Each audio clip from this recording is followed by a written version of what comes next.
Hoy iniciamos con la conferencia central del profesor Eduardo Restrepo, que se llama Desarrollo, Modernidad, Perspectivas Críticas y Alternativas.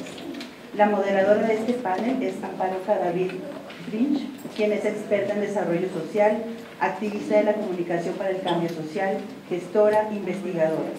Actualmente es la decana de la Facultad de Ciencias de la Comunicación de Uniminuto, sede principal. Gracias, decana, por compartir este espacio con nosotros. Muchas gracias a ti por esta presentación. También saludo a toda la audiencia. Buenos días. Espero que hoy tengamos un día tan maravilloso como ayer. Y hoy tengo el gusto de presentar a Eduardo Gutiérrez, con quien he tratado de negociar desde ayer cómo quiere ser presentado. Por lo menos llámame Restrepo. ¿Qué día? ¡Ay, mira! Eduardo Restrepo. Porque tengo un compañero de la Navidad también que se llama Gutiérrez. Buenísimo. Disculpen, miren qué error. Bueno, tengo que decir de Eduardo Restrepo, que es 3 veces antropólogo y que en su trabajo y en su trayectoria, a mi modo de ver, es una de las personas que han sobresalido, que sobresalen, y espero que siga así, por construir y por aportar a un pensamiento muy colombiano y muy latinoamericano.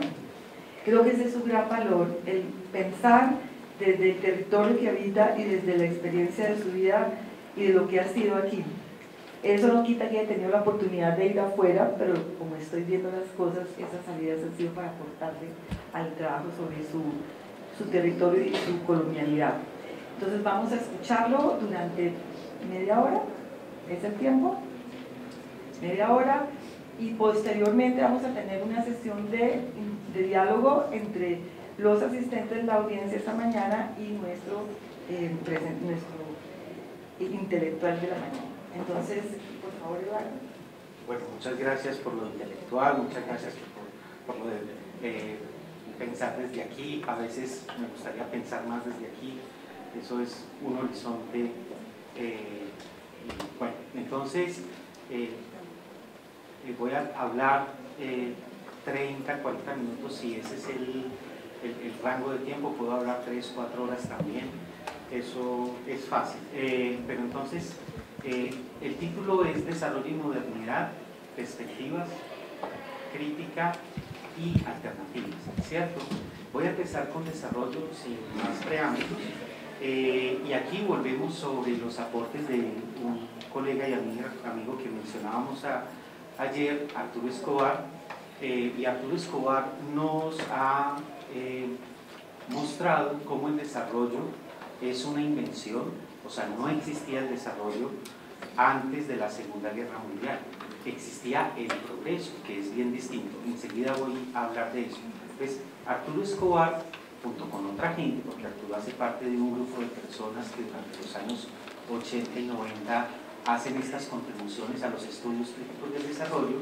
Arturo nos propone que tenemos que entender el desarrollo como una invención asociada a un momento muy particular de la historia de nuestro planeta, que está dado con una política muy concreta que se empieza a consolidar después de la Segunda Guerra Mundial, en el contexto de la Guerra Fría, y que tiene varias características. Primero, que es digamos, un discurso, una manera de imaginar el mundo que rompe con las maneras de imaginar el mundo anteriormente establecidas. Rompe en unos planos y es continuidad en otras. Es importante ver eso de invención como algo nuevo, pero algo nuevo que no aparece de la nada, sino algo que aparece de cosas anteriores. Entonces, lo nuevo del desarrollo tiene que ver con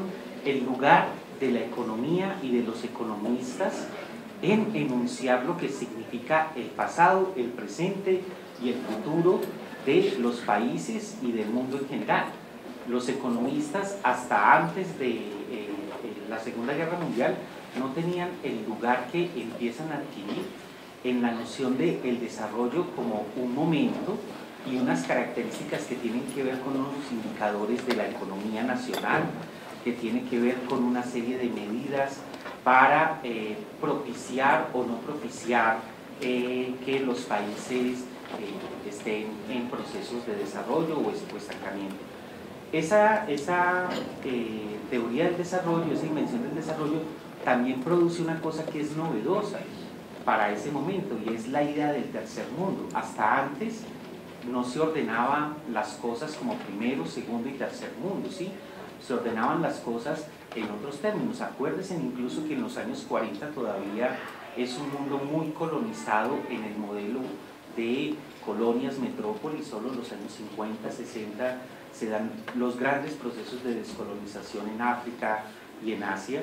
Entonces esa idea de que hay un primer mundo que es desarrollado, un segundo mundo que es industrializado, económicamente desarrollado, pero políticamente comunista, y por lo tanto no en esa escala, y un tercer mundo que está en proceso de desarrollo, es el objeto, es lo que se constituye, lo que se produce precisamente por ese discurso del desarrollo.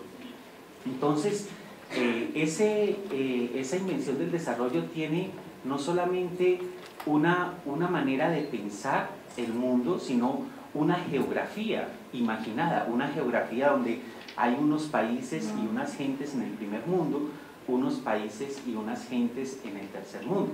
Entonces esa geografía imaginada, ese discurso de ordenamiento de la historia en términos de subdesarrollo o no desarrollo y tradición como la anterioridad del desarrollo, hace parte de ese momento de constitución del desarrollo.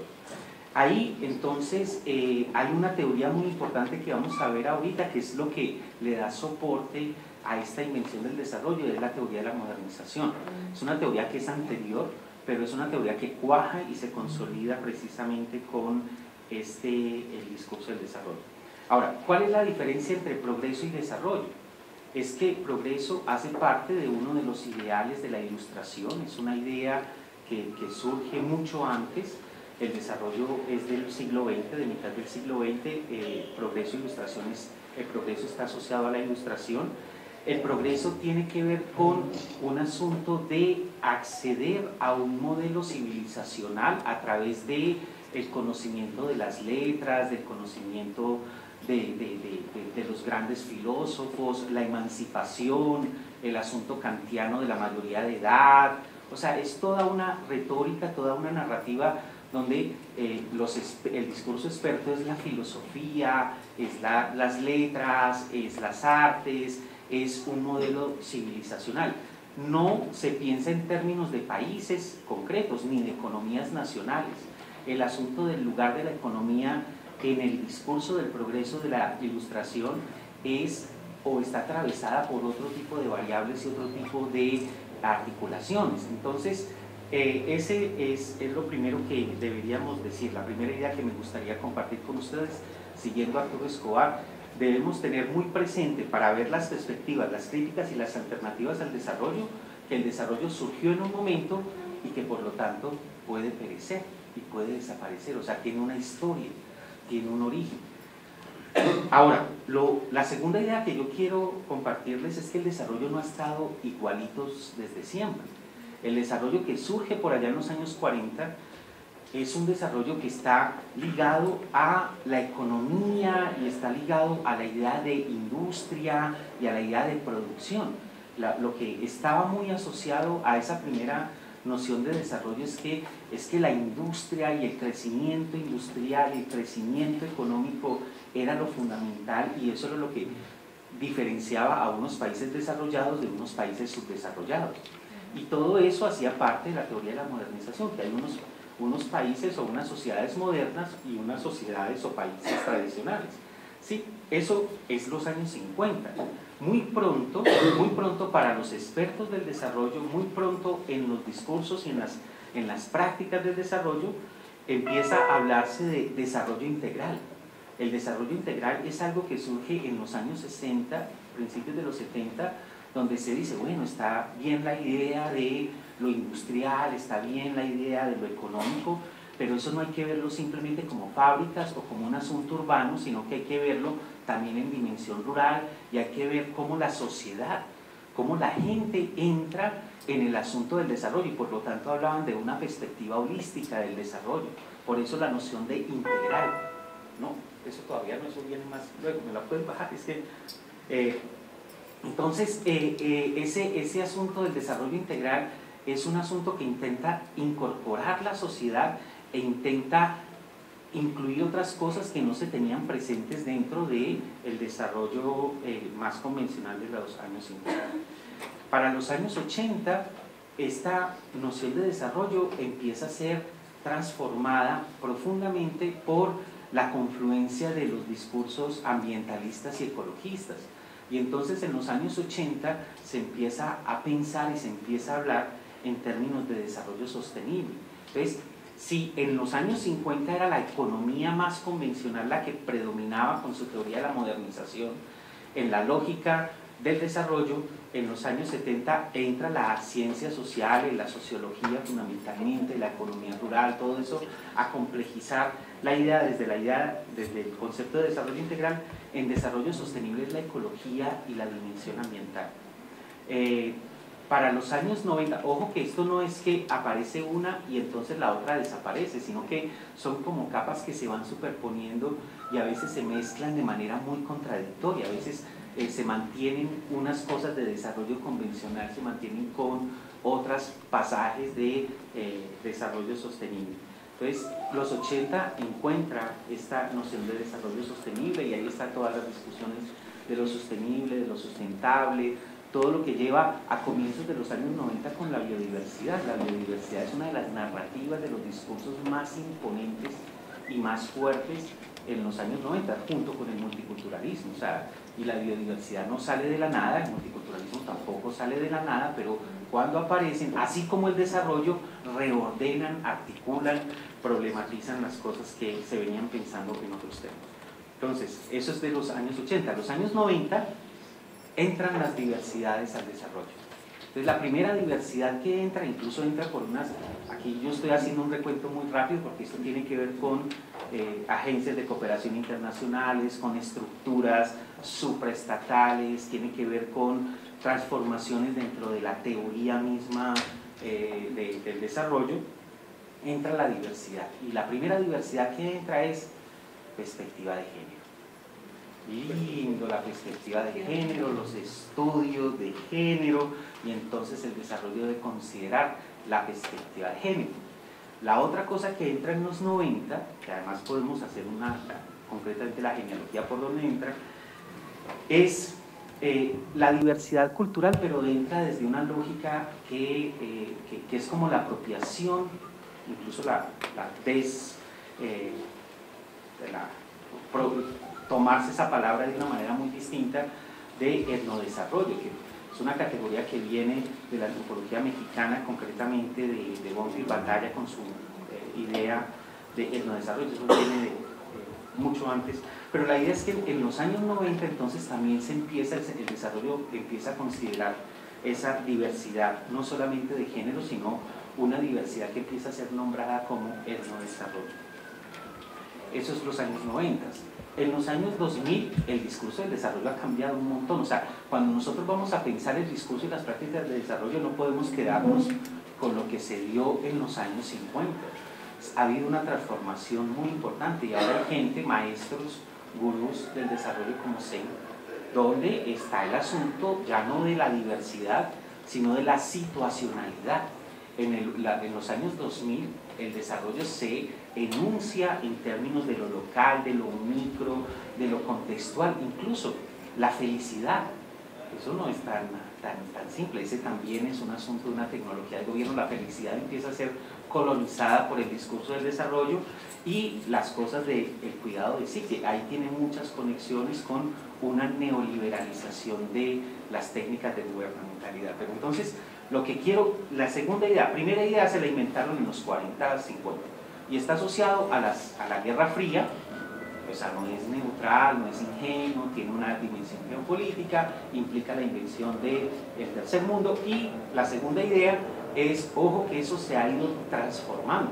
Entonces, si queremos criticar el desarrollo, no podemos criticar el desarrollo hoy como si fuera el desarrollo de los años 50.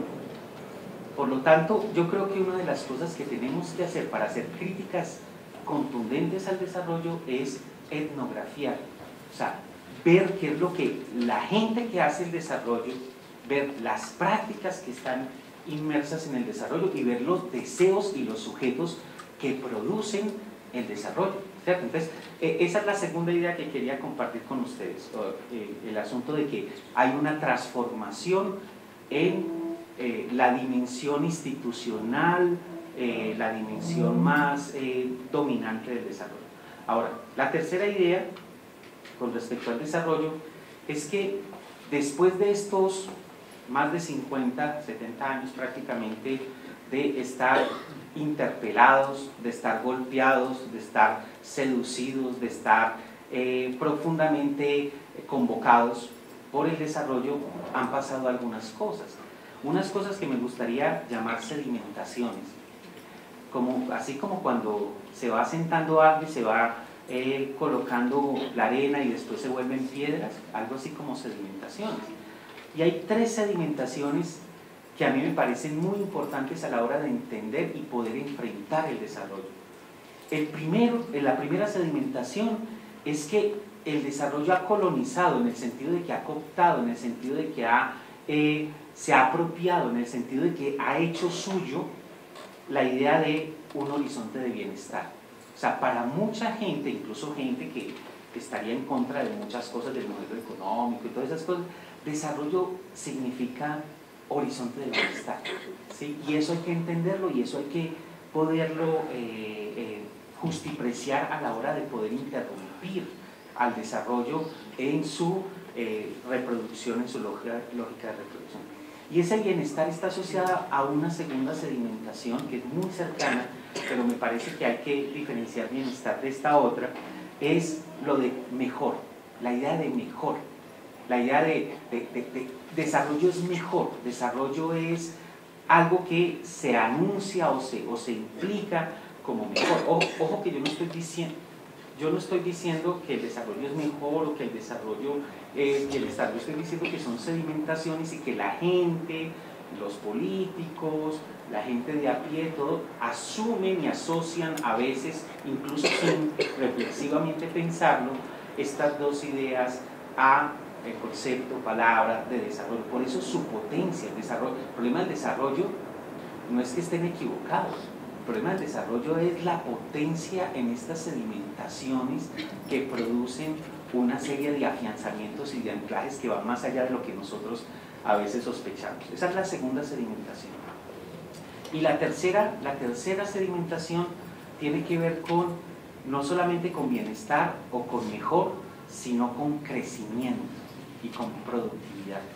O sea, la idea de que crecemos, la idea de que crecemos incluso dentro de la misma noción biológica de que hay un niño o una niña que nace, o sea, esa idea de crecimiento que es profundamente naturalizada, se ha ido sedimentando, se ha ido asociando absolutamente ligada al desarrollo. Y aquí hay un montón de ideologías adultocéntricas, y de madurez, de normalización, etcétera, etcétera, que no voy a entrar a problematizar. Pero entonces, yo creo que si no entendemos esas sedimentaciones en lo que Gramsci denominaría, lástima que no sea latinoamericano, denominaría sentido común, entonces eso hay que pensar. Ahora, esa es la tercera idea que quiero compartir para ir a lo de las alternativas. La cuarta, el desarrollo ha sido profundamente desafiado. Nosotros hoy no estaríamos diciendo nada nuevo al problematizar el desarrollo, o bueno, podemos decir cosas nuevas, pero problematizar el desarrollo no es nuevo. Y es importante tener la historia de esos desafíos al desarrollo para poder interrumpir el desarrollo, ¿cierto? Y esas ideas o esos desafíos al desarrollo tienen una larga historia, casi que desde que surge la teoría de la modernización, surge una cosa preciosa, ahí sí en América Latina, que se llama la teoría de la dependencia, que es fundamentalmente un cuestionamiento de la teoría de la modernización y a la idea de desarrollo que está asociada a la teoría de la modernización.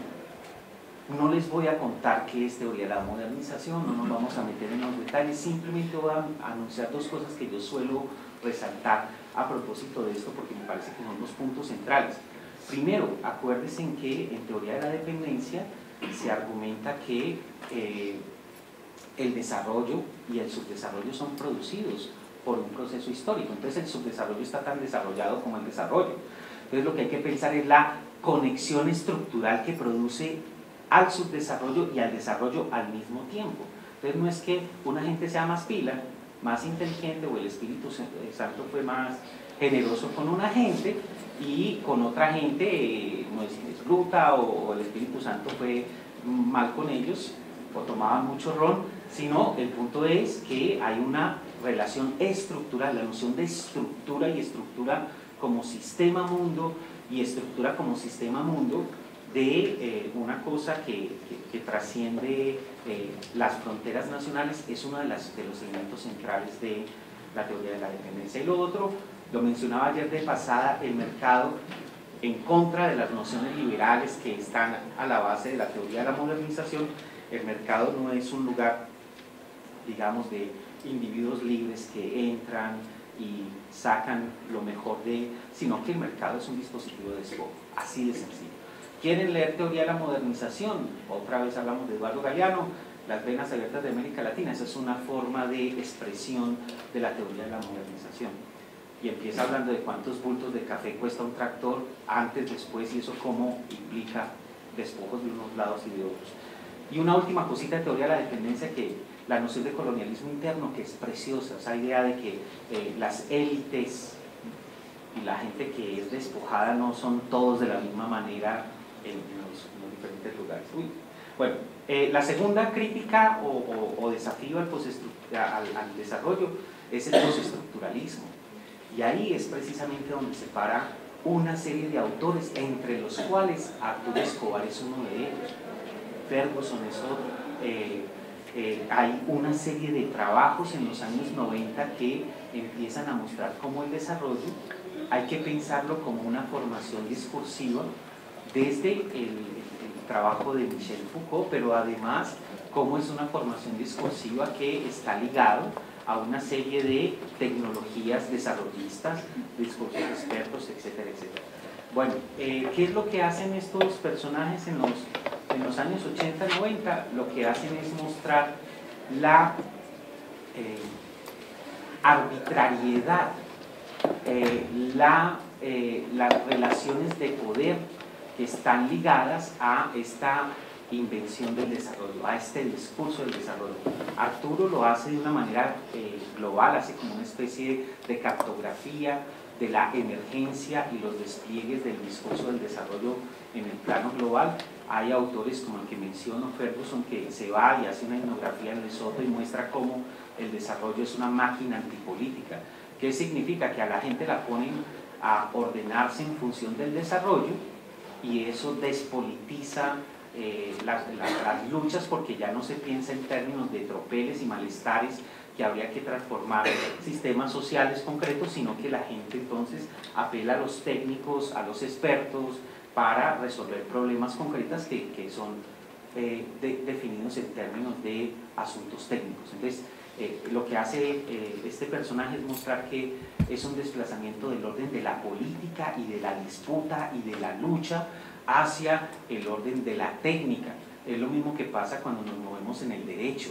O sea, esta es una de las cosas más interesantes para pensar cuando estamos reclamando derechos, cuando estamos en el orden del Estado.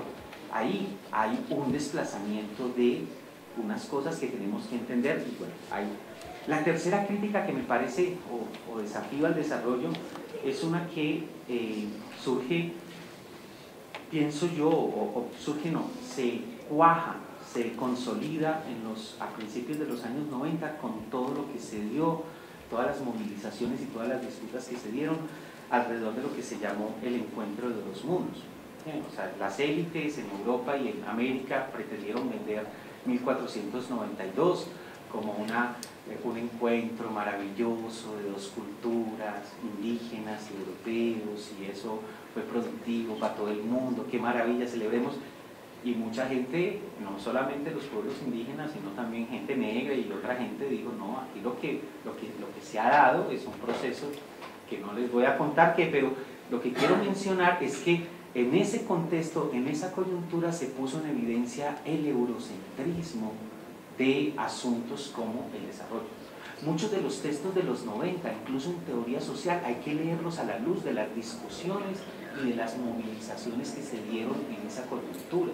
O sea, yo no creo que es gratuito que el asunto de la colonialidad, por ejemplo, en Quijano, empiece a circular en los 90. Yo no creo que es gratuito que cierto tipo de discusiones en la teoría social empiecen a tener mayor acercamiento, mayor consolidación. Lo que estoy diciendo es que los procesos de movilización, las fuerzas históricas, las confrontaciones concretas son fuentes y canteras para que resuenan en los teóricos y en la teoría social en los 90, y una de esas cosas que quiero mencionar aquí es el asunto del eurocentrismo. De verdad tengo media hora.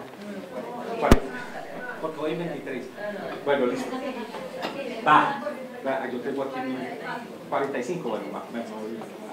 Listo, entonces, ese es el tercero, y yo creo que esta es una cosa muy valiosa. Y ojo que estas críticas tampoco son cosas que primero estuvo la teoría de la dependencia, entonces ya la teoría de la dependencia no sirve. No, yo no estoy pensando de manera de procesos, de fases superadas. Yo lo que estoy pensando son intervenciones en la teoría, en estas narrativas del desarrollo, que muchas de ellas en muchos aspectos siguen siendo fundamentales para la imaginación teórica contemporánea. Entonces, es el asunto del enrostrarle, del de enrostrarle, así son, gracias, de enrostrarle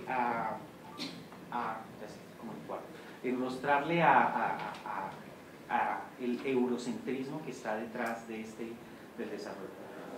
Por último, creo que en los 2000 se ha ido cuajando de una manera muy interesante la crítica al antropocentrismo que está detrás del desarrollo. O sea, creo que algo que mencionábamos ayer de pasada, el asunto de lo de la naturaleza, eso también hay que desempacarlo, eso es una cosa muy densa, muy compleja, tiene muchos riesgos, pero lo que podemos decir es que en los años 2000 cada vez más se ha ido pensando y se ha ido posicionando la idea de que el desarrollo es una expresión de una concepción profundamente antropocéntrica que desconoce y que está como imponiendo una lógica que le da como mucha centralidad al ser humano, y que lo otro debe estar en utilidad, servicio, etc. Y esto es distinto de la crítica del desarrollo sostenible, porque el desarrollo sostenible era un poco como, pensemos este modelo a la luz de lo que puede dar la naturaleza o lo que puede dar el sistema ecológico. Aquí lo que está diciendo es, ojo que nosotros somos profundamente antropocéntricos y no estamos solos en este mundo, y hay que pensar el asunto en otros términos, y de ahí se derivan muchas cosas. Bueno, esos son los desafíos. Entonces, he dicho tres cosas. Primero, que es una invención y que implica una geopolítica. Segundo, he dicho que eso se ha ido transformando, ¿cierto?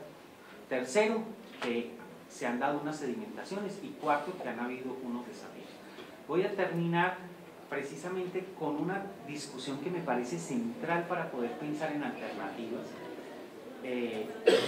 y es la discusión de cómo se puede pensar la relación entre desarrollo y cultura, ¿sí?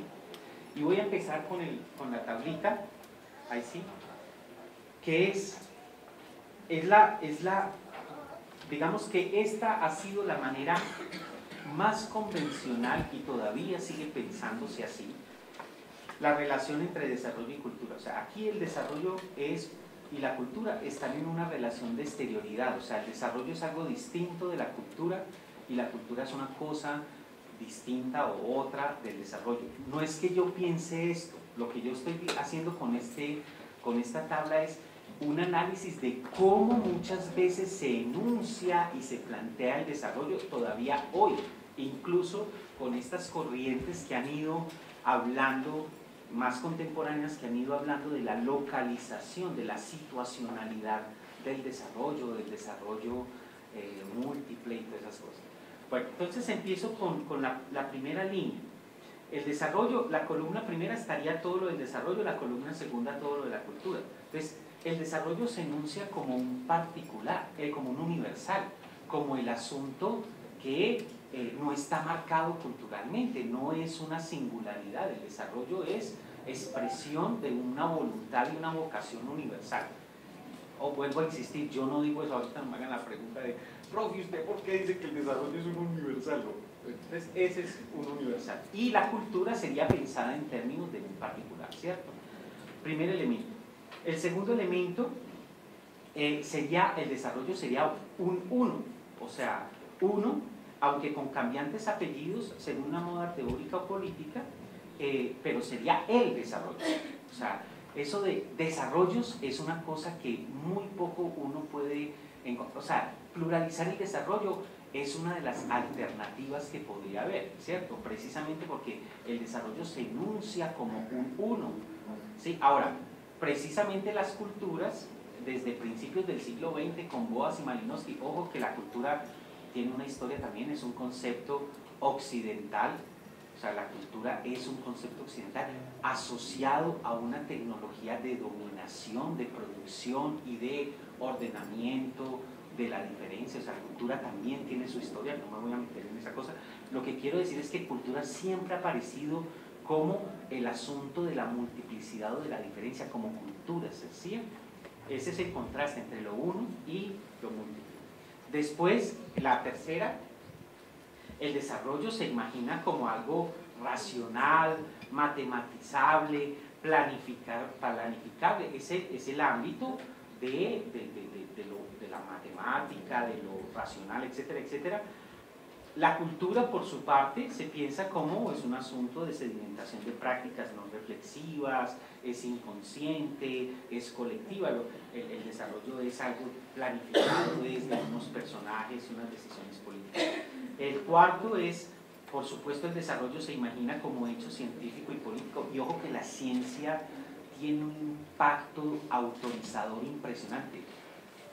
Si ustedes quieren ver la ciencia históricamente en sus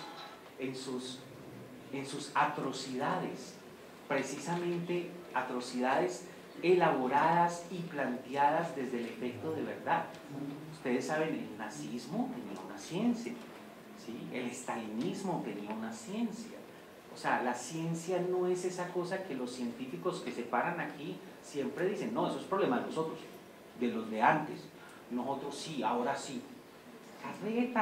Carreta. Esos de ahora también están asociados a cuestiones ideológicas, políticas, y no es que sea una cosa que se agrega o que desvirtúa la ciencia. La ciencia es eso. La ciencia es colonialidad de saber. O sea, la ciencia es un efecto de verdad. Bueno, pero en todo caso aquí es hecho científico y político en oposición a la cultura como vida social, experiencias colectivas. Por un lado, el desarrollo sería expertos y tecnócratas, aunque a ellos no les gusta que los llamen tecnócratas, pero son tecnócratas, economistas y políticos que estudiaron en la universidad, universidades donde les enseñan a ser antropólogos, sociólogos, antropólogos 3 veces, sociólogos, todas estas cosas. Esos son los tecnócratas, ¿sí? Y por otro lado es la gente, las poblaciones, ¿cierto? Entonces, por un lado está el desarrollo como transformación, crecimiento, igualdad, ¿sí? Y por otro lado la idea de cultura a veces muy asociada en este discurso. Ojo que yo no estoy diciendo que la cultura sea esto. En este discurso la cultura es el asunto de lo establecido, lo estancado, la desigualdad, ¿sí? Por un lado estaría el desarrollo con los agentes, los que saben, los que deciden, implementan, y por otro lado estaría la cultura que serían los objetos, esto es los beneficiarios, receptores, etcétera, etcétera. Por un lado estaría el paradigma, modelo, horizonte de marcado positivamente, lo bueno, lo deseable, el bienestar. Y en esos discursos más convencionales del desarrollo, la cultura aparece como obstáculo. O sea, la gente no está desarrollada porque tiene prácticas culturales que obstaculizan el desarrollo. Y precisamente eso es lo que produce un sujeto moral concreto. O sea, es transformar moralmente al otro. Por eso el desarrollo es un proyecto civilizacional, es para a lo que hoy no importa el contenido concreto, lo que importa es poner a la gente a andar en unos unos términos, y no importa si logran o no, lo que importa es que los tecnócratas y los burócratas y los políticos se reproduzcan como tecnócratas, burócratas y políticos, y el mundo cambia para que nada cambie. Bueno, entonces, espero que eso haya quedado escrito. El asunto es, el desarrollo es un punto de llegada, la cultura es un punto de partida para enfrentar y transformar. El desarrollo encarna una retórica salvacionista. O sea, siempre el desarrollo se hace por el bienestar de la gente. O sea, son súper generosos, el altruismo, el desarrollo de la civilización y la colonización. Ustedes se van al siglo XVII, XVIII, XIX, XX, hasta medio del XX, se colonizaba a los otros para hacerles un favor. A los africanos los esclavizaban para hacerles el gran favor de que no se condenaran sus almas, imagínense. Se les iban a condenar las almas, iban a ir al infierno, y entonces los estaban salvando. La esclavitud del cuerpo y esas cosas eran males menores aquí en este mundo, pero el acto altruista es impresionante. No los matamos, sino que les enseñamos la verdad.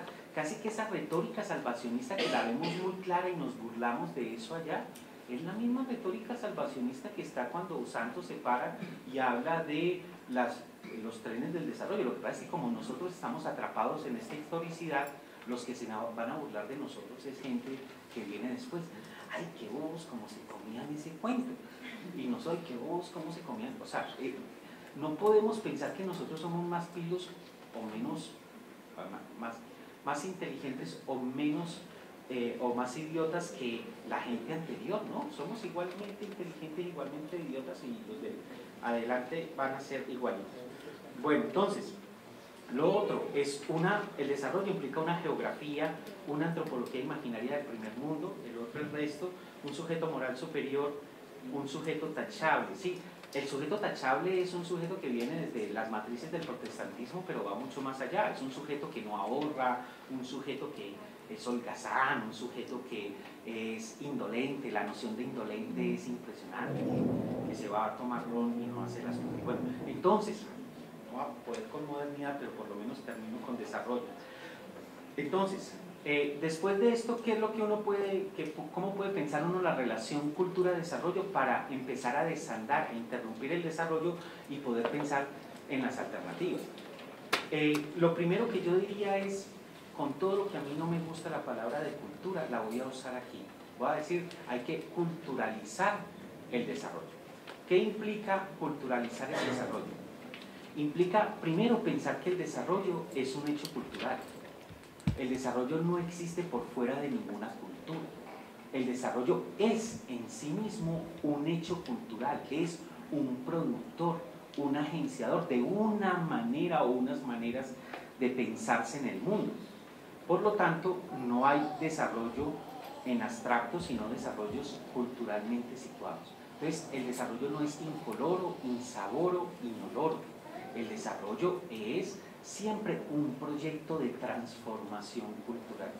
Por lo tanto, cuando escuchemos desarrollo, hay que pensar el asunto en términos de lo que hay, son procesos de normalización, procesos de disciplinamiento, procesos de inscripción, procesos de ensoñación de gentes en unos términos distintos de los que están existiendo, ¿cierto?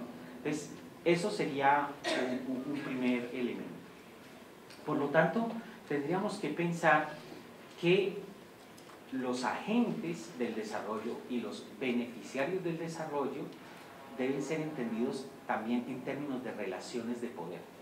O sea, no podemos creer que el asunto es simplemente de ayudar a los otros. O sea, yo sé que estamos en una institución religiosa y eso tiene unas connotaciones preciosas, ayudar al pobre, al necesitado, esas cosas, pero el asunto es más complejo. Detrás de las ayudas hay un montón de relaciones de poder, incluso hay, y también podemos hablar de la historia de la iglesia, si quieren. Bueno, yo también vengo de ahí. Yo trabajo con los asuntos. Entonces, la idea de agentes y beneficiarios hay que entenderlos en términos de las relaciones de poder, de cómo se inscriben relaciones de poder. Y yo los invitaría quizás a entender estas relaciones de poder no en términos de que hay imposiciones, simple y llanamente. También hay imposiciones, pero estas relaciones de poder se reproducen más a través de el deseo por el desarrollo, porque el desarrollo se ha ido sedimentando de tal manera que mucha gente en muchas partes lo que piensan con respecto a su noción de futuro pasa por el vocabulario del desarrollo. Entonces, si no pensamos las relaciones de poder en ese nivel de profundidad, vamos a seguir pensando, como lo decía Jesús Martín Barbero, el poder como la bota y la cucaracha. O sea, si nosotros pensamos el poder como la bota y la cucaracha, no hemos empezado a pensar el poder, aunque el poder tiene que ver con la bota y la cucaracha. Pero lo más denso, lo más interesante del poder es cuando hay procesos de seducción, de producción, de interpelación, de llamado, donde la gente se imagina a sí misma a través de esas cosas. Y no es falsa conciencia, o sea, ojo que no estoy hablando de que entonces están siendo engañados, es un asunto más complejo, más denso. Entonces, ese sería el segundo elemento que me parece importante pensar. Y el tercer elemento de culturalizar el desarrollo tiene que ver con el vaciamiento del Estado. O sea, el Estado cuando hace un puente y cuando convoca a una consulta previa, lo hace desde el lenguaje del desarrollo. Y la gente, entonces, cuando está convocada a favor o en contra del desarrollo. O el Estado piensa la acción o la práctica en términos de desarrollo. Y cuando vos ubicás el asunto de la ciudadanía en la lógica del desarrollo, cuando asumís la lógica de la ciudadanía en términos de desarrollo, te estás planteando un tropel que tiene una densidad que viene, por lo menos, con toda esta noción de progreso, porque yo les decía, el desarrollo es una invención, pero no es una cosa que aparece de la nada. El desarrollo, de alguna manera, es una ruptura radical, pero es una continuidad con el asunto del progreso y, si quieren, para hablarlo concreto, el asunto de la modernidad. Y ahí estaría el segundo elemento. Entonces, las alternativas, si culturalizamos el desarrollo, las alternativas, pienso yo, pasan por la interrupción del desarrollo. Y la interrupción del desarrollo no es proponer una mejor palabra o una práctica distinta de que se piense en términos de otro. Porque si uno se piensa en términos de otro, uno está siendo producido por el otro. Así como Fanon nos decía, eso lo planteaba yo ayer, que el problema de la dialéctica del amo y el esclavo no se rompe desde reconocer o pedir reconocimiento por el amo, ni de la inversión del asunto, sino de implosionar esa idea de que hay un amo y un no amo, de que hay uno y un otro, de que hay una negatividad y una positividad y que lo que hay que hacer es voltear el asunto. Entonces, la alternativa de interrumpir el desarrollo pasa por tomarse la irreverencia de asumir que hay que implosionar los términos y las sedimentaciones del desarrollo y no convocar esos términos y sedimentaciones en otro campo semántico que puede ser fácilmente colonizado por el desarrollo. Si alguna cosa ha hecho el desarrollo y alguna cosa va a seguir haciendo el desarrollo es colonizar discursos. Póngale en el que quieran. Pongámosle el de vivir sabroso y lo coloniza fácilmente. Porque el problema está y la potencia del desarrollo está en que no se lo interrumpe. Y entonces la interrupción estaría por ese lado. Bueno, estoy sobre los 40 minutos, tenía otras cosas ahí voy a enunciar los 4 puntos que tengo sobre modernidad. Primero, yo creo que hay que entender la modernidad desde unos relatos difusionistas. Estos relatos difusionistas son los que creen que la modernidad surge en un lado y de ese lado se exporta a otro. Ese lado es Europa, por supuesto, y de ahí se exporta a otros lugares, con éxito como en Estados Unidos, con fracaso como en India, África, Latinoamérica. Malditos latinoamericanos toman mucho ron, sobre todo los del Caribe. Entonces el asunto de, primero hay toda una serie de teorías, Durkheim, Foucault, Marx, etcétera, etcétera, que están montados en unos relatos difusionistas de la modernidad. y por lo tanto esos relatos difusionistas de la modernidad asumen que Europa es el agente de la modernidad y no solamente el lugar donde surge, el lugar y el agente. Y todo eso está, hay un supuesto en esa manera de entender la modernidad por parte de los filósofos, de los sociólogos, de los antropólogos, etcétera, etcétera. Y es que hay un relato historicista, una teleología. La modernidad es una cosa que sucede en algunos lados y en otros todavía no, pero va a suceder, ¿cierto? Y es una cosa de anterioridades y de posterioridades. Con respecto a eso, a esos relatos difusionistas, hay dos grandes variantes. Muy importante entender estas dos variantes. Por un lado está la variante celebracionista, lo mejor que le ha pasado a la humanidad es la modernidad y el universalismo, los valores universales, toda esa narrativa, ¿cierto? Y por otro lado, hay también unos relatos críticos de la modernidad desde el surgimiento de la modernidad. Acuérdense de El Rousseau y el Buen Salvaje, maravilloso El Buen Salvaje, o El lugar de Oriente en la imaginación de los europeos como contraste de la modernidad. No todo es simple y llanamente negatividad, también hay un asunto de que nosotros con la modernidad hemos caído del paraíso. Antes vivíamos mejor con la modernidad. Eso es Rousseau, eso es el Génesis, eso es el Génesis, la Biblia, esas cosas. Bueno, aquí no me voy a meter mucho con un asunto. Lo que quiero señalar es que muchos autores europeos que tienen mucho prestigio y que los sociólogos, los antropólogos, los filósofos se vienen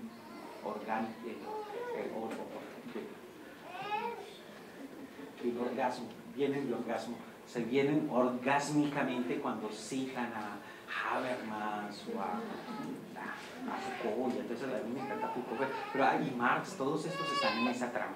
La segunda es que hay una serie de críticas a estos relatos difusionistas de la modernidad. El cuestionamiento del supuesto de que la modernidad es un producto de Europa y intraeuropeo. Pues primero hay un montón de autores desde hace mucho rato, Mintz, Anderson, Chatterjee, Mitchell, Timothy Mitchell, que plantean que la modernidad no surge solo en Europa, sino que hay instituciones fundamentales de la modernidad como el asunto de las tecnologías de control de cuerpos, la racionalidad de la producción, etcétera, etcétera, que surgen en las plantaciones del Caribe, o la idea de nación, de literatura nacional que surge en las colonias de Asia, etcétera. Desde los años 80, bueno, incluso desde, podríamos colocar a James con los jacobinos negros en los 30, como una serie de críticas que dicen, ojo, que la modernidad no es un producto europeo, hay que pensar que Europa y la modernidad son un producto de un sistema mundo, y ahí hay cosas que vienen de la teoría de la dependencia, hay cosas que recoge Wallerstein, hay cosas que recoge modernidad, colonialidad, ahí está todo lo de Aníbal Quijano y esta corriente que piensa que hay que entender la modernidad también asociada a la colonialidad y descentrar la modernidad y la colonial. Pues no me voy a meter en ese detalle. Entonces, hay una serie de críticas desde hace mucho tiempo con respecto al descentramiento de que la modernidad surge en Europa y después se lleva a otros lados, con éxito o con fracaso, ¿cierto? Son todas esas críticas las que hay. El tercer punto que quiero hacer es que desde hace mucho tiempo, también desde los 90, mucha gente viene cuestionando la idea de que existe una modernidad. O mejor, que la idea de una modernidad es precisamente el relato, la mitología de la modernidad misma. Y ahí entonces se habla de euromodernidad, ¿cierto? Entonces, si uno habla de euromodernidad, entonces no todas las modernidades son euromodernidad. Y aquí voy a mencionar de pasado, Arturo Escobar y Ferguson en África habla de modernidades alternativas, no solamente de alternativas a la modernidad, sino de modernidades alternativas. El libro de Arturo de Territorios de Diferencia muestra cómo en el Pacífico lo que hay son modernidades alternativas. Stuart Hall, precioso, no lo he mencionado mucho, pero este gran autor jamaicano de Jamaica habla de modernidades vernáculas. Trujillo, que es un autor haitiano que he mencionado por aquí, habla de modernidades de otro modo. Incluso Trujillo se atreve a decir que nosotros le creemos mucho a los filósofos y a los discursos de la modernidad, que creemos que la modernidad es lo que la modernidad dice ser, y como antropólogo dice, ojo, que etnográficamente lo que tenemos que entender son las instituciones concretas de la modernidad en lugares, cuerpos y en proyectos específicos. Larry Grosbeck, otro personaje, habla de modernidad. Lo que quiero decir es que ante esa idea de una modernidad que surge en un lugar y se va a otro lugar, una gente dice, eso no surge aquí, sino que esto y esto es el producto de un sistema mundo, eso es una crítica. Otra crítica es, ojo, que estamos pensando que es como una identidad trascendental filosófica, una metafísica de la modernidad, pero eso es lo que la modernidad dice de sí, incluso sus filósofos. Lo que tenemos que hacer es pluralizar, tenemos que descentrar y pensar en modernidades múltiples, y ahí apelan a la etnografía y todo eso. Bueno, yo iba a hablar también de otra cosa que se llama eventualización de la modernidad para hacerlo de las críticas, pero dejaría el asunto por aquí para no enredar más con otra arandela el asunto. Entonces llegaría hasta el punto de que quizás las críticas hoy están en términos de pensar las modernidades múltiples y las implicaciones de eso para la teoría y para la crítica de la modernidad son muy importantes, porque de pronto estamos criticando lo que dice que la modernidad que es. Por ejemplo, o podríamos decirlo para otro escenario, cómo los historiadores, los antropólogos, los geógrafos producen una nación que no existe con sus mapas, relatos, porque es lo que constituye, es el Estado, la formación, los discursos expertos, lo que producen la nación y no la inversa. Bueno, entonces dejaría el asunto por ahí, porque si ya estoy en 48 y me da pena con ustedes. ¿Vale?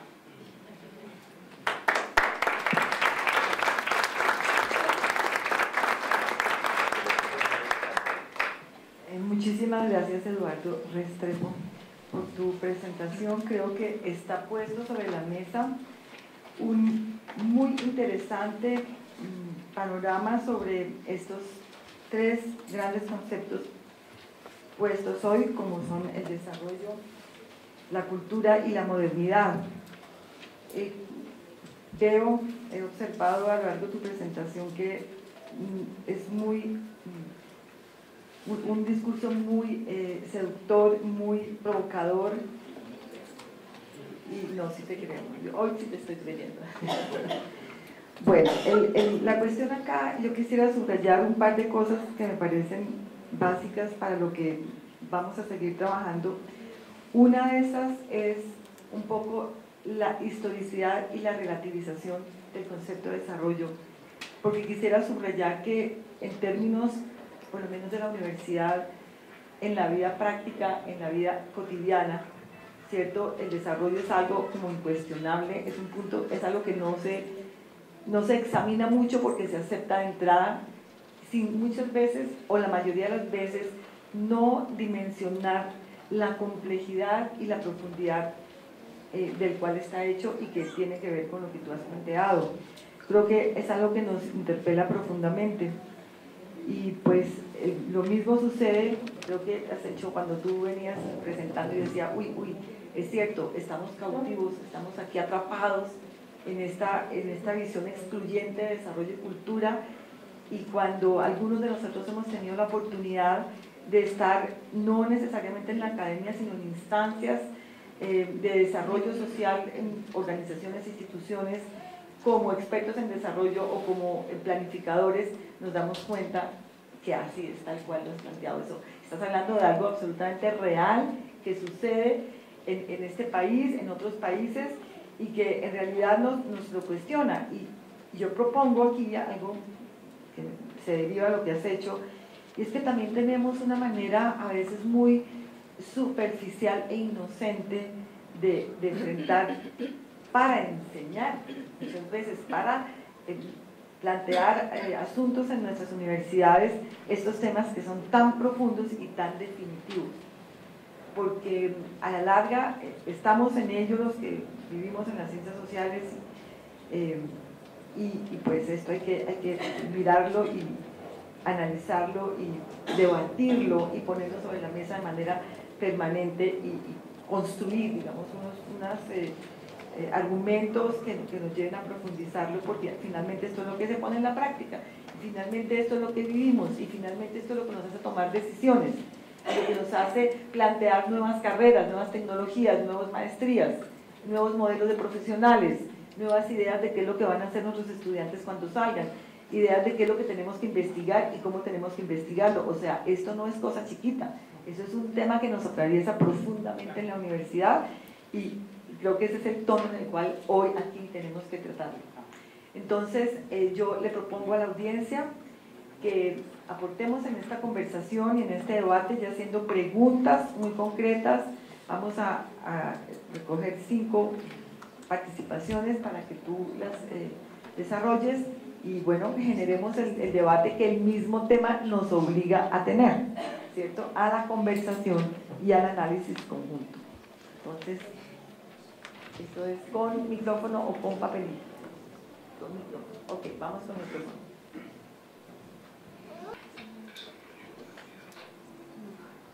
Buenos días, ¿cómo está?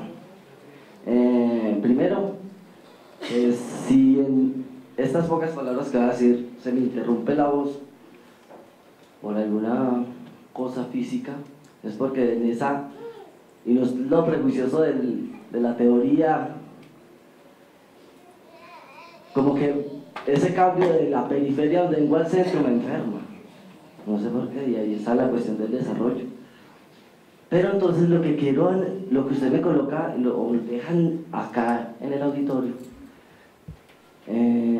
es esa posibilidad de que ese discurso del desarrollo que habla Arturo Escobar y usted lo interpreta y lo explica de una manera, como decía, general, me parece que permite algo, y él lo analiza en el texto de la invención del tercer mundo, es que ese discurso del desarrollo se nos ha metido tanto en la cotidianidad que lo reproducimos de una manera casi que lo jugamos con ella. Y entonces él habla en el texto que el indio y la mujer son necesitadas y el indio es bruto y poco civilizado, y ese discurso nos ha calado, y entre los mismos estudiantes, uno que es docente, se burlan de eso, y yo digo, ¿cómo ha colonizado el discurso del desarrollo esa vida?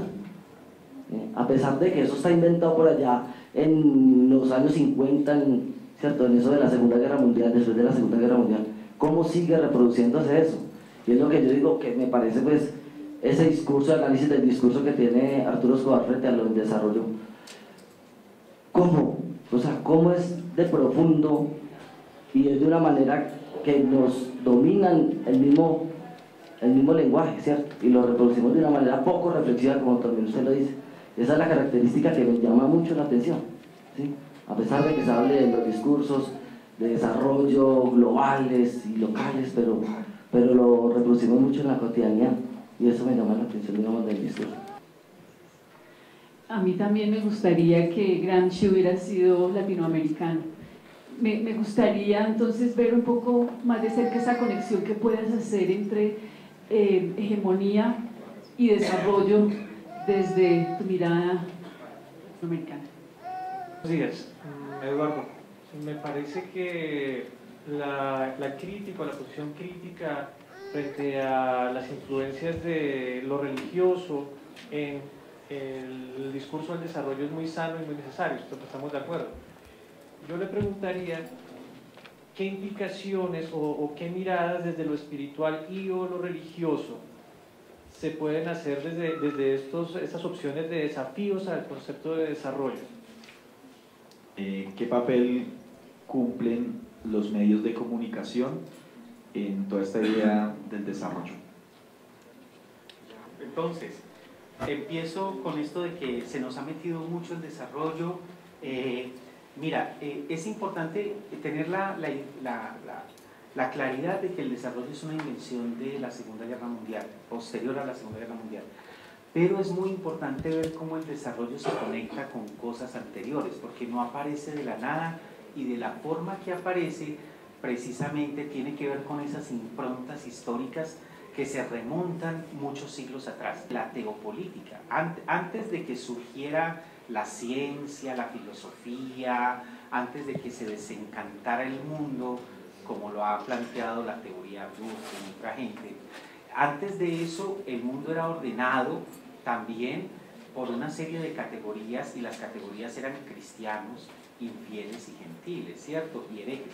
Pues dentro de los cristianos están los cristianos de bien y los que la cagan, que son herejes, esos hacen parte de la comunidad de cristianos. Los infieles son aquellos que están en contra de los cristianos y le han hecho la guerra a los cristianos y a los que la guerra es justa y además podemos esclavizarlos. África, los musulmanes, todas estas cosas. Y están los gentiles cuando aparece, entre comillas, América, porque América no aparece. Entonces, ¿y esta gente qué es? Y ahí está entonces toda la idea de que si no son infieles, si no nos han hecho la guerra, entonces, pero no son cristianos, entonces ¿cómo encajamos esta gente? Y ahí viene la distinción entre siervos y esclavos, que es una discusión teológica. Lo que quiero decir es que esa es una matriz que después se va a reproducir cuando surge y se posiciona el discurso científico y se inventa la historicidad del mundo, porque en ese momento el mundo no cambiaba, Dios lo había creado de una forma tal cual, en 7 días, y la ontología era una ontología de la cadena del ser, se estaba más cerca o más lejos de Dios y punto. Las cosas no cambiaban realmente, eran simplemente accidentes. La naturaleza, en ese momento la noción de naturaleza era un hecho divino y por lo tanto si alguien perdía una mano durante su vida iba a resucitar no manco sino con su mano. Y entonces por eso una de las discusiones de Sandoval en el siglo XVII, un jesuita, era de qué color van a resucitar los negros o de qué tamaño van a resucitar los gigantes. De verdad no estoy mamando gallo, o sea, son discusiones profundamente importantes dentro de esa lógica. Entonces, después viene la invención de la ciencia y toda esta cosa y ahí aparece la idea de la historicidad y entonces la diferencia ya no es cercanía o lejanía con respecto a Dios, sino salvajismo, barbarie, civilización. Es un asunto de una teleología, un orden en la historia, ¿cierto? Eso no, el judio-cristianismo no ha pensado siempre en esa clave. El judio-cristianismo y la ciencia de Occidente y Europa empieza a pensar en un momento, en un siglo concreto, en esos términos. Entonces, en ese episteme, entonces ahí también hay un ordenamiento y ahí es donde el indio que antes era un gentil, después encarna el salvajismo. Y el salvajismo es la cercanía con la naturaleza, es la ausencia de civilización, ¿cierto? Es desnudez, canibalismo, todas esas cosas que saben. Entonces, cuando llega el desarrollo se monta sobre esas imágenes y esas improntas históricas. Entonces, por eso tus estudiantes se burlan o son interpelados por eso, porque es una historicidad de siglos de lo que podemos decir es una colonialidad del poder, de ordenar el mundo en una lógica donde el desarrollo es otra vuelta de tuerca, pero no queremos, pero es muy importante no confundirlo con lo anterior, pero es igualmente importante también no pensar que apareció de un día para otro de la nada. Por eso su densidad histórica y su peso y su fuerza. Y por eso es tan difícil interrumpirlo. Y por eso apelar a la indianidad para interrumpirlo es una mala estrategia. Es una mala estrategia apelar al buen vivir para interrumpir el desarrollo. Porque es que el desarrollo supone el asunto y se lo puede comer, porque está operando desde esa lógica. Desarrollar esa idea es más complejo, pero el asunto, la idea es que tiene esa densidad. Gramsci y hegemonía. Miren, Stuart Hall dice que hay que diferenciar entre consenso y consentimiento. Consenso es el efecto o la intervención ideológica y el consentimiento es la intervención hegemónica. Consenso implica que todos pensamos iguales. Consentimiento significa que todos pensamos iguales. Consenso significa que yo no necesariamente pienso como vos, pero estoy en un terreno de discusión que vos estableces. Entonces lo que yo quisiera decir es que el desarrollo está en una operación hegemónica, pero no como lo entienden los medios de hegemonía, sino precisamente porque nos molesta y precisamente porque hacemos críticas y precisamente porque queremos desmarcarnos de eso, el desarrollo es hegemónico. La hegemonía del desarrollo es nuestro malestar también. La hegemonía del desarrollo es que discutimos en unos términos establecidos, en un terreno definido por el desarrollo mismo. La crítica está producida por la hegemonía. hegemonía, o sea, la crítica no es una fuera de la hegemonía. Ese es el punto. Nosotros creemos que la crítica es el afuera de la hegemonía. Pero cuando pensamos que la crítica está constituida hegemónicamente y de ahí la fuerza de la hegemonía, entonces estamos en un terreno gramsciano donde pensamos que es más complejo las discusiones y las disputas con respecto al desarrollo, porque el problema no es apelar a una exterioridad del desarrollo como si eso fuera posible. Me hago entender. Entonces, la idea de hegemonía gramsciana tiene que pasar por entender el asunto de los efectos de la ordenación y el efecto de liderazgo, de dirección, de poner a conversar en unos términos y no otros, de poner incluso a disentir en unos términos y no otros, y eso es lo que me parece muy valioso. Y a mí me encanta que Gramsci no sea latinoamericano, o sea, porque la relación con Europa no es el de el nativismo ni el provincialismo, ¿no? O sea, es lo que dice Chakrabarty, necesario pero insuficiente. Pero es insuficiente también en Europa, no es insuficiente solo aquí. Bueno, y aquí, para decir una cosa así bien, aquí nosotros también somos europeos. Los COVID también son europeos. Encajen. Bueno, listo. Ahí está el asunto de lo espiritual y lo religioso. Miren, una de las cosas que produce la imaginación europea, lo voy a llamar así de grande esa cosa, es que el mundo está dividido por cosas. Una cosa es la economía, otra cosa es la sociedad, otra cosa es la cultura, otra cosa es la religión. Hay trabajos que muestran cómo la idea de religión es una cosa que surge en unas sociedades, en unos momentos históricos, y se utiliza para hacer sentido de otra gente y de otros momentos históricos.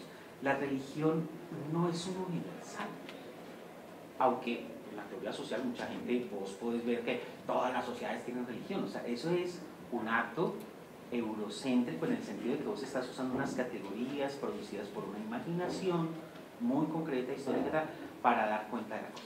Ahora, a mí lo que me molesta con lo de la espiritualidad y la religiosidad es que se comen la torta que la imaginación europea les presenta, o sea que la espiritualidad y la religiosidad son algo de unos ámbitos, y además toda esa romantización, esa idealización y esa articulación de sujetos morales superiores, o sea, la gente espiritual se cree moralmente superior a las cucarachas banales como yo, que de pronto no tengo esa vía. No estoy diciendo que todo el mundo hace eso, lo que estoy diciendo es que cuando uno se coloca en el lugar de la espiritualidad o de la religiosidad, también tiene que ver que no es un lugar seguro desde el cual uno puede asumir apuestas o propuestas en contra de, si uno no problematiza el principio de inteligibilidad desde que está montado y si uno se traga esas cosas de sujetos morales superiores de otros. O sea, no estoy diciendo que toda la gente que, o sea, ojo que no, así como con el cuadro, el profesor Restrepo está diciendo, lo que está diciendo es dónde estamos parados cuando enunciamos y proponemos espiritualidad o religiosidad, y de pronto estamos parados todavía en una epocalidad que está muy atravesada por la imaginación europea y por lo tanto no es una disrupción en su Ahora, el papel de los medios de comunicación. Yo creo que los medios de comunicación son los comunicadores y los periodistas, porque es que los medios de comunicación no existen en abstracto, hay que pensarlos desde la noción de campo de Bourdieu.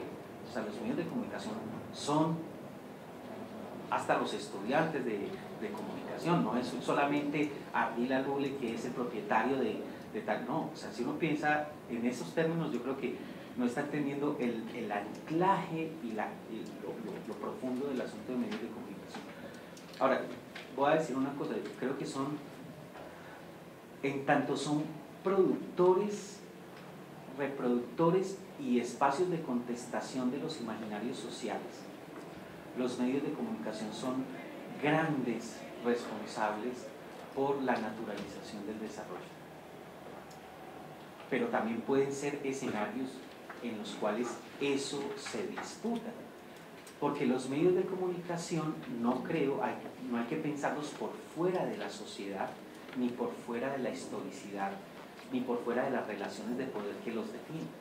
Entonces, si tenemos unos medios de comunicación estúpidos como los que tenemos en Colombia, no voy a hablar de otros, porque seguro que en México son maravillosos, seguro que en Ecuador también lo son, pero por lo menos en Colombia, esos medios se me ocurre decir, tenemos los medios de comunicación que nos merecemos como gente.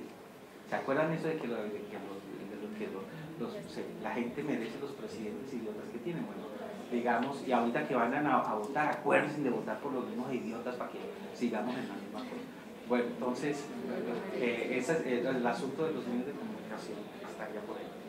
Muchas gracias, Eduardo. Tenemos unos minutos más, creo que podemos recoger otras 4 preguntas. Usted habla que el desarrollo coloniza los discursos y entonces que la vía no es resignificarlo, sino implosionarlo o interrumpirlo. Yo quisiera saber hasta dónde llega su ética de la implosión y de la interrupción. ¿Cuál es el límite de esa implosión y de esa interrupción? Si lo ha pensado. Y me gustaría también provocarlo un poco con un autor que se llama José Lorite Mena. Él habla sobre el tercer ojo y si se puede transformar el sentido común, y es una transformación desde la cultura, precisamente. Creo que es un texto que todo educador debería leer, y creo que es una buena vía para hacer, qué sé yo, como un punto intermedio entre lo teórico y lo práctico. Y creo que sería una práctica en la teoría. Entonces quisiera saber si lo conoce y si piensa que es una opción.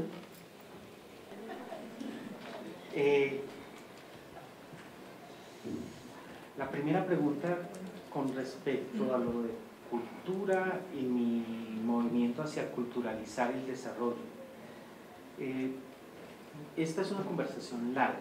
Yo creo que la cultura también tenemos que, es uno de esos conceptos que no podemos dar por sentado.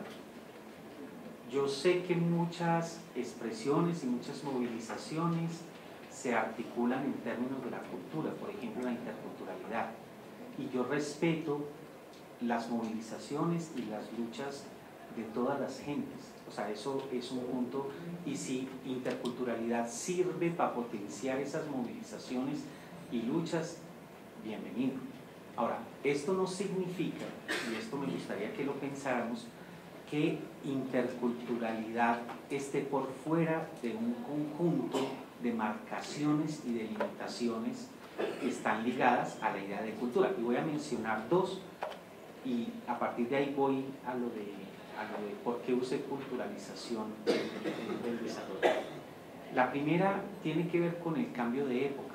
Hace algunos años pensábamos en términos de clase social y eso nos producía una lectura de la realidad. Hoy pensamos fundamentalmente en términos de cultura. La pregunta tuya es una pregunta que se enuncia en términos de cultura. Donde hubiéramos estado en este auditorio hace 30 años, tú no lo hubieras enunciado en esos términos, no estuvieras entendiendo lo que está pasando con tu hijo y contigo en esos términos, ¿cierto? Lo estaríamos entendiendo en otros términos y seguramente en 20 años vamos a estar entendiendo lo que nos pasa en otros términos, ¿cierto?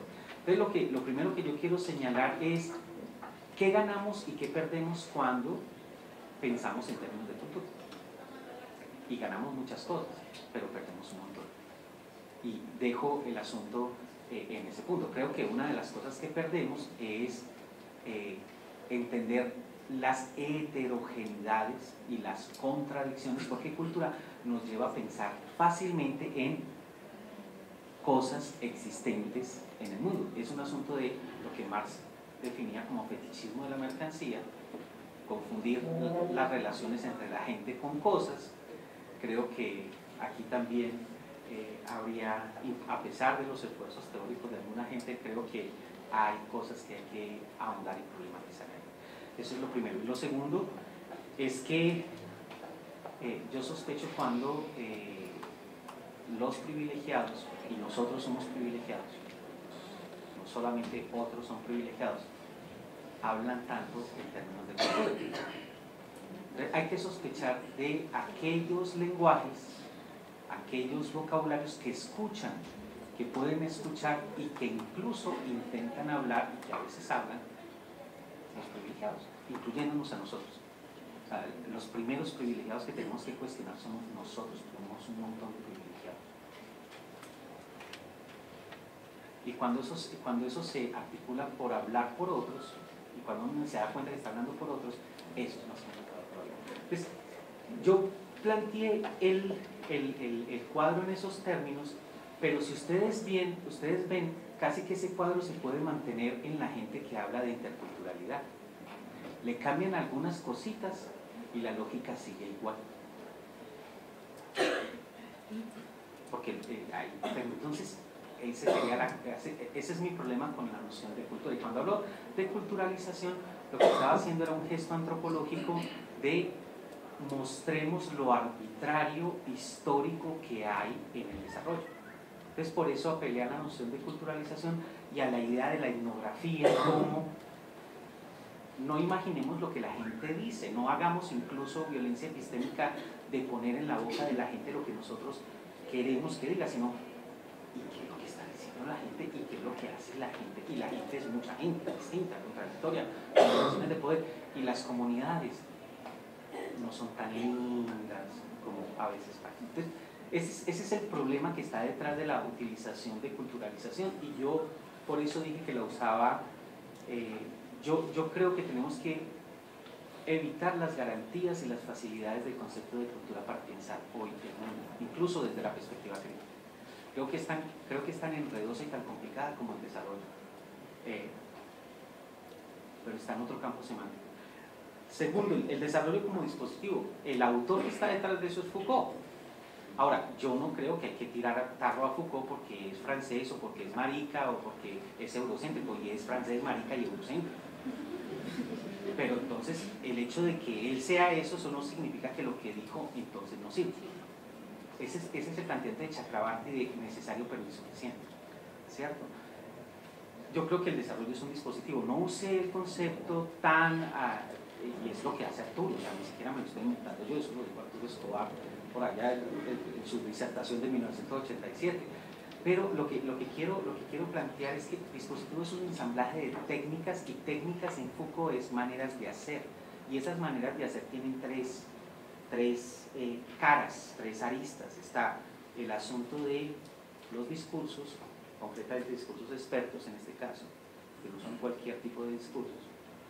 El asunto de una serie de maneras de intervenir el mundo, las tecnologías, y tecnologías son como la universidad o el Banco Mundial o un proyecto de desarrollo, ¿sí? Y la tercera es las posiciones de sujeto, las condiciones de posibilidad de la subjetividad, que no hay que confundir posiciones de sujeto con subjetividad. Pero entonces, a mí me parece que ese asunto del dispositivo es una herramienta para pensar. Hay que pensar en términos de cajas de herramientas, y hay algunos europeos que, siendo europeos, Marx por ejemplo, o otra gente, incluso europeos de derecha, gente europeos de derecha y norteamericanos de derecha que tienen ideas interesantes, que hay que, no por lo de derecha, sino porque tienen conceptos que pueden servir para pensar el mundo. Levi Strauss está como medio de derecha, pero tiene cosas bacanas para pensar el asunto de... Listo, entonces, no por lo de derecha. Bueno, tú dices que son subjetividades móviles, lo que yo plantearía. Yo creo que sería, y para conectar con el asunto de la ética, sería unas subjetividades de la disidencia y de la inestabilidad y la incerteza. Y esto yo no me lo inventé. Les doy el autor que habla de esto. Se llama Stanislao Zuleta, y el artículo es El elogio de la dificultad. Esa es la ética. Esa es la subjetividad que hay que apostar. Las facilerías, incluso las facilerías de los que creemos que somos los buenos y dormimos bien por la noche porque hacemos las cosas bien, yo creo que esas facilerías en últimas y en principio son profundamente equivocadas. Y yo creo que no es un asunto teórico, hay que ir a la historia, qué nos ha pasado con esas facilerías de totalitarismo. Entonces, subjetividades móviles, sí, o mejor trans, porque también otra de las cosas que a mí me gusta un montón es el analogismo y la teoría queer. Esas son cosas maravillosas. Teoría maricona, torcida, eso también es interesante. Con respecto a lo tuyo, yo no te podría decir nada realmente. Yo te puedo decir, ¿qué hago yo con mi hija de 7 años? Y eso no es lo que tú puedes hacer. Pero yo, por ejemplo, yo no espero que mi hija estudie o vaya a la universidad, tiene 7 años, o tenga novio. No, yo no espero esas cosas. Ahora, puede ser porque yo soy demasiado privilegiado, que no espero esas cosas, ¿cierto? Y ella hace unos días me decía, papá, quiero ser taxista. Y yo digo, mucho más salir muy barato que un trabajo para un pero yo creo que lo que yo digo es, yo no le quiero endosar mis frustraciones a mi hija. Entonces, a veces el estudio es otra de las sedimentaciones muy ligadas al desarrollo. El estudio lo hemos fetichizado.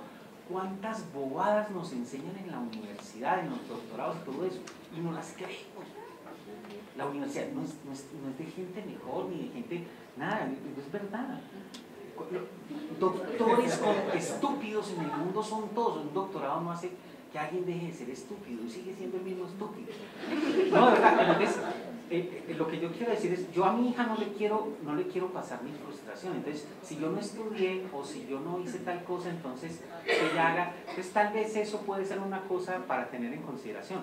Y lo otro, hay que darle el coscorrón, porque va, ¿cómo así? Que todo lo que haga está bien. No, uno tiene sus criterios. Y entonces a mí no me gusta una cosa, pues hay normas. Entonces, mi chiquitica no puede llegar y pegarme a mí. ¿Usted me pega? Yo soy su papá. O papá, no, o sea, hay también límites. Ahora, ¿cuáles límites? La historicidad que yo tengo es la que establece eso. Y lo que yo sé es que la voy a cagar, haga lo que haga. Entonces hago unas cosas y la cago bien.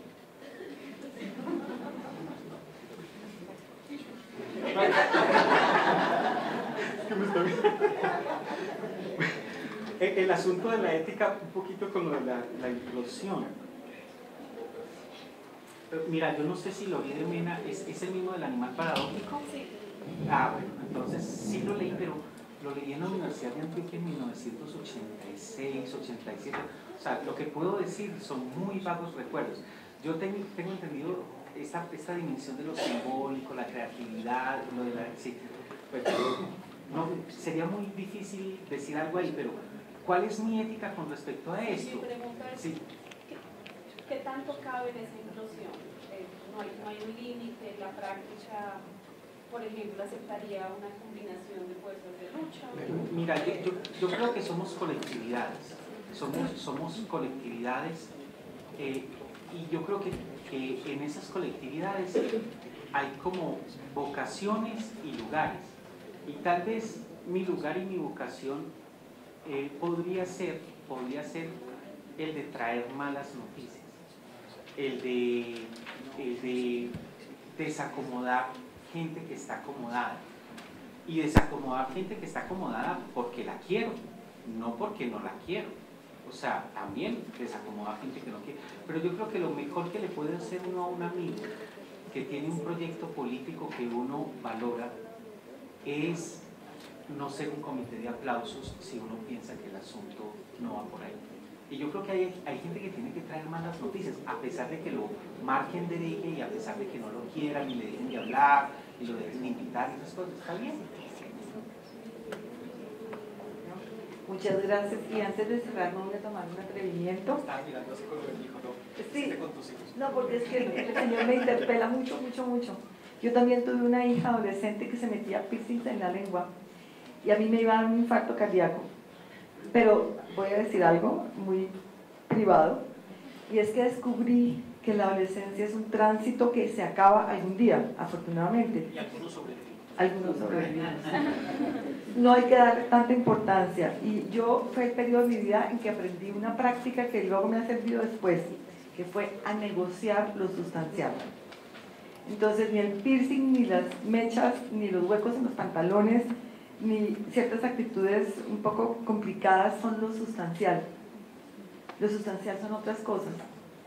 Y es las que uno define, ¿sí? Sí, yo creo que lo que mi hijo tiene que saber es que yo de todas maneras lo quiero, lo apoyo y soy capaz de aceptarlo, pero también tiene límites. Y que hay otras cosas que no puedo negociar, ¿sí? Que él se mete por ahí a hacer cosas de drogas o de otras prácticas que hacen a veces los adolescentes, pues ahí depende. ¿Cómo que es necesario? Bueno, no sé, es otra punta de vista. Bueno, el caso es que yo solamente digo que es una, no te angustias, se acaba. Y hay que negociar lo sustancial. Y tú defines, una definición de papá. Bueno, muchísimas gracias a todos ustedes por sus participaciones, a Eduardo Restrepo por sus reflexiones y por sus provocaciones. Y bueno, damos por cerrado este panel. Vamos en este momento a un refrigerio y te devuelvo la palabra. Gracias, Amparo, muchas gracias.